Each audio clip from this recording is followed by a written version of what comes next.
priest in North Carolina, has a blog, and every Wednesday she kind of serves up for anybody who reads it what the sermon for the next Sunday might be, looking at the lessons. And she started off the blog this past week by saying, Sunday is not the day that Jesus looked to see whether he could see his shadow. And of course she went on to say, if you would say presentation of the Lord or Candlemas, most people would go, huh? But if you said Groundhog Day, they know exactly what you were talking about. So this is not the day that Jesus was brought to the temple and Simeon and Anna looked to see if they could find his shadow. Although there is some truth in this. Now what's going on here? Well, this is the 40th day after Christmas, if you bother to count. And on the 40th day after the birth of the first son in the family, that would be like Helios down there, you had, according to the scriptures, to bring that child, that little boy, to the temple or to your local synagogue. And there you would offer that child to God, dedicate it to God. And you would also bring, depending on how your finances were, something to sacrifice. And we're told in the gospel today, which is very detailed, by the way, very rarely does the Gospel of Luke give such detail about a scene or an event, that they brought 2 turtle doves. Go online and look for images of presentation, and you will see in almost every one of them, Joseph is holding a little basket with the birds, and they will be offered as sacrifice. If you were wealthier, you might bring a lamb, you might bring an ox, who knows, if you were wealthy, what you would bring. And somewhere along the Middle Ages, people began to believe that in this wonderful service of dedicating a child, they must have been holding candles. And therefore, on this day, which is the end of the Christmas season, people would bring their candles to church, and then all the candles for church that would be used during the year would be blessed. Why? Well, because they believed that somehow members of the family brought candles to the temple this day that baby Jesus was being dedicated to God. And there's another interesting thing that I learned this week. I even learned something this week. And it is this. As soon as I read it, I said, yeah, I should have known that. There is a text that is about as old as our scriptures, but is not included in them. And it is a text that has a lot more details about the life of Jesus' mother, Mary, and her parents. Has a lot of details about the end of Mary's life. And one of the interesting things is that it names Mary's parents. Her father was a priest named Joachim. Her mother was a woman named Anna. And so the scholar I was reading this week said, you know, given the details in that document, and given the details in this that we read today, the Anna that's mentioned could easily be Jesus' grandma. And then, of course, she's accompanied by the priest Simeon. It's 2 folks like us, 2 senior citizens, and this young couple, and then this 40-day-old little boy. Now, I don't know about you, but that is a tender scene. These 2 old people holding this little baby.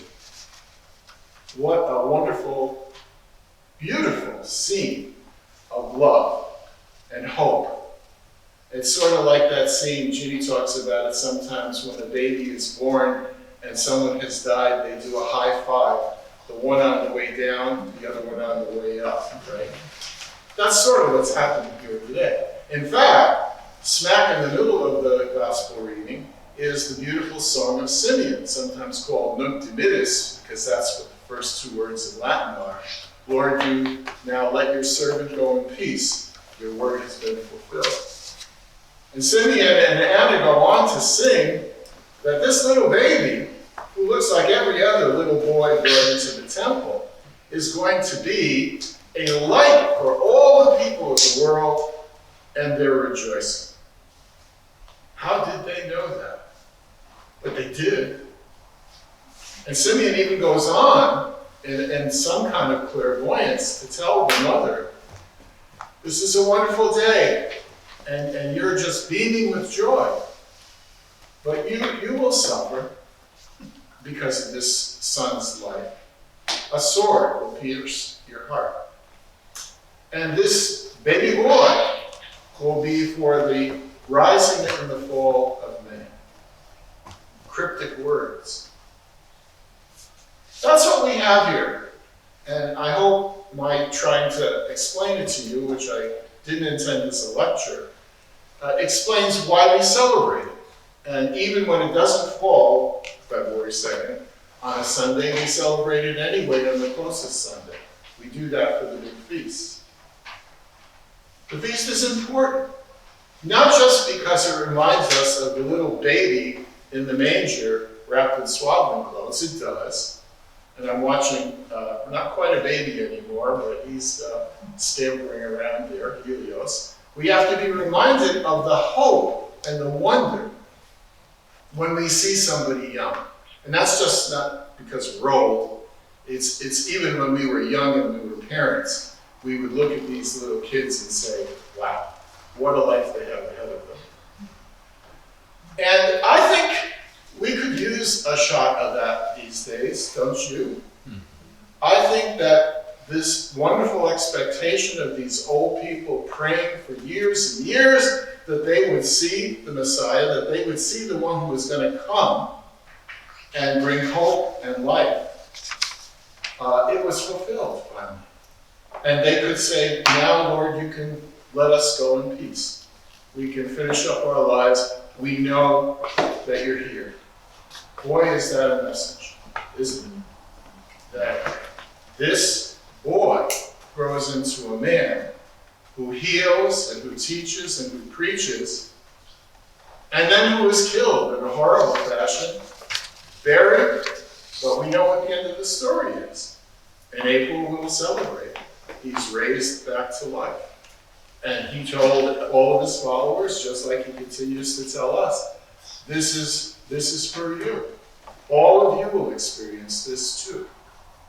You don't need to think that somehow you have to do all of these good things to build up an account for yourself, so that one day God will say, ooh, I like what I see here for whomever, Jane or Dan or Sherry or Dick. No. Every one of us is a child of God, and every one of us has that life held out for us in the future and forever. But let's come back to the moment, right? People now in our town are in fear, and rightfully so. And there are all kinds of efforts going on to try to be of assistance to them, to try to think about things that are coming up, like what will happen if they're too scared to come to a food bank or to go to the grocery store? How would we be able to help them? And people have now thought back to, well, what did we do during the COVID lockdown, right? We were able to help people back then. All of this is what is put in front of us today. When Simeon says, my eyes have now seen the salvation which you have prepared for all of us, God. Salvation is a big theological word. It's interesting that the little Greek root of it is what doctors do. It's called healing. Zozo is the Greek root of it. And it simply means that now that this little baby has arrived, Simeon and Anna and Mary and Joseph see that God has said to all of us, as he said to them, look, I'm going to make things right in this world. I'm here, and I'm here as one of you. You heard that in the second lesson today. He had to be one of us. But then he says one more thing, and this is where we come in. he says, that is to say, we hear it Sunday after Sunday after Sunday, you have to go and do likewise. You know what God does. You know what God's thinking about things is. It's justice. It's not attack. It's forgiveness. It's not vengeance. It's mercy, not retribution. So, where do we fit in? We have to go and do likewise.